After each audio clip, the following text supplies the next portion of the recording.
Look, this all actual factual. You feel me? Let's get into it, okay? AHumbleSoul, we checking back in, man. Another exclusive. You know what I'm saying? We broadcasting from Chicago once again. Let them know who we got in front of the camera, bro, and where we broadcasting live from right now. We broadcasting live from the Clout Mansion. This your boy, Boss Krizzy, a.k.a. Creed the Don. Might know me as FBG number 35, all that. But this BSC, Boss Society right now. We tuned in. Oh, yeah, Duck the World 30 for 30 gang, you know. For sure, man. So, I ain't familiar with Chicago like that. I'm familiar with the artists talking about certain sections, you know what I'm saying?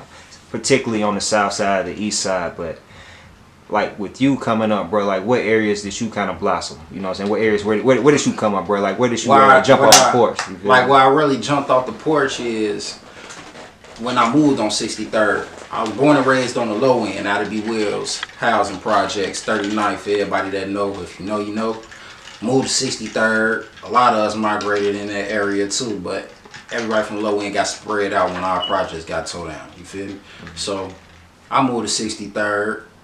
Around that time when I moved over there, Duck and them just so happened to move like around from me, and when I was able to make that connection with Bro and them, and we all from the same end, and we was already able to link back together, it was just like, man, I got my brothers back right then and there. We was just in a whole nother hood. Mm-hmm. So what was the particular like building on the low end that you stayed in? Like, see, on the low end, it wasn't even like specific because you had the row houses and you had buildings. So I stayed like in the row houses. I stayed on the ice cream shop and the backyard. Everybody know what the backyard is. Everybody know what the block the ice cream shop is. We had the rock block, backyard, the zone, the EXT, and the ice cream shop. And then of course the BDs, what my nigga Trenches News swipe from, that's Newtown. They was like literally on the other side of Cottage Grove. Everything was close back to something. And like around that time, were you influenced by the gang culture? I wouldn't say I was influenced by the gang culture. I was just a child living life around that time. Like, what age we talking? From this time before I moved out of the projects, I moved out of projects and moved on 63rd when I was like 12 years old. 12 years old. So I was over on 63rd and from 02 to motherfucking 2012. So that was, I had a decade over there before we started migrating and moving around the city. I could literally remember every place I stayed at because I ain't moved too many places. But wherever I was at, my guys was there. So for sure. I mean, before we even jump into 63rd, I know that's a significant area.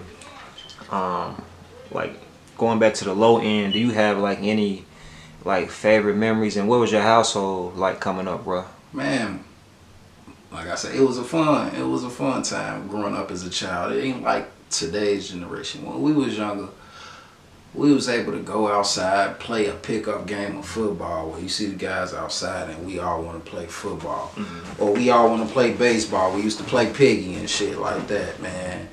Or we used to throw them up tackle, or we used to play follow the leader where we flipping off dirty mattresses and shit like that. Like, we had a childhood where we could actually run and race each other on the streets without the police think you running from doing a crime type shit. So it's a lot different from now today, day and age. A motherfucker see you running on the street, you a black motherfucker, you liable to get shot, or you gonna get harassed and hassled.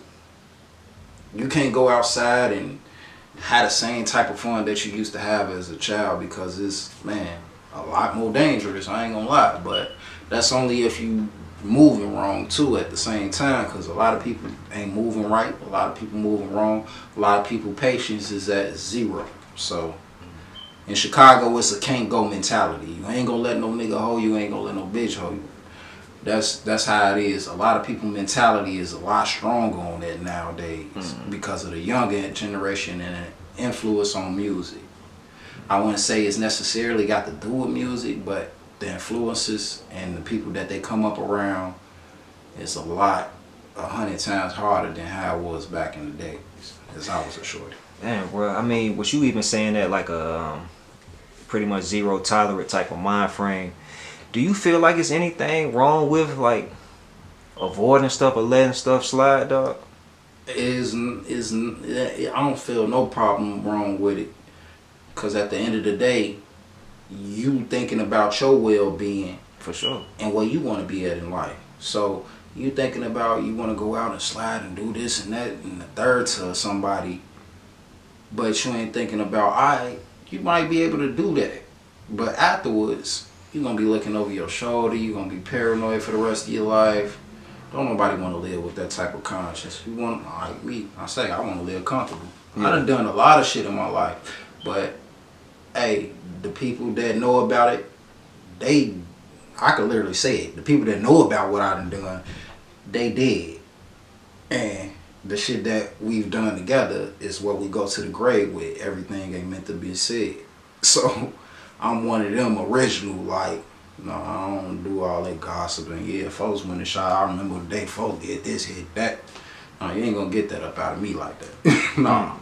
You know, but going back to that, cause when you say something like letting stuff slide, on one end people can perceive that as you being weak, but on the other end you can be the bigger man by taking that approach. You feel me? Being a bigger man and a smarter man. Yeah, and you got your freedom. Cause at the end of the day, I got my freedom. Yeah, your life. I'm getting money, and I ain't hating on nobody. A lot of niggas that be down with that shit, that be thirsty to do that shit, they ain't got no money or no life. And they ain't got no goals or where they want to be at. 10 years from now, what could you see yourself at? 10 years from now, I could see myself owning a couple of buildings and having a couple of businesses. So, in order for that to happen, there's certain shit I gotta sacrifice. For sure. And how I feel in this point in time, my real A1 niggas, they gone or they doing better with their life. I ain't messing with the FBI butters and all that. No, you keep them people away from me. Hold on, so I mean, if you want to throw his name out there, he was one of the originals too, though, right? He Butter? just threw FBG on his name. If you want to know the truth, he was an original send-off from the hood. Explain that. What you mean by that? Like, you know how you got one person that's so thirsty to be seen and be known and want to prove themselves to you and the gang and shit that they willing to do anything. You could tell them, all right, go do this and walk the band. He was one of them niggas. You could send Butter to go blow at a motherfucker and he gonna do it just because he want to be known and he want it to be seen that he'll blow. He willing to do anything. If they want to know actual factuals, you brought the right motherfucker right here on your interview. I can give you. But I don't, like I said, the shit with him telling on Lil J, I don't condone in that. You probably be able to take your own weight as a man. You was out there able to commit that crime and brag about that shit. Then when the pressure get put on your ass, you fold and you tell. I'm not with that. I don't respect that. No, not at all.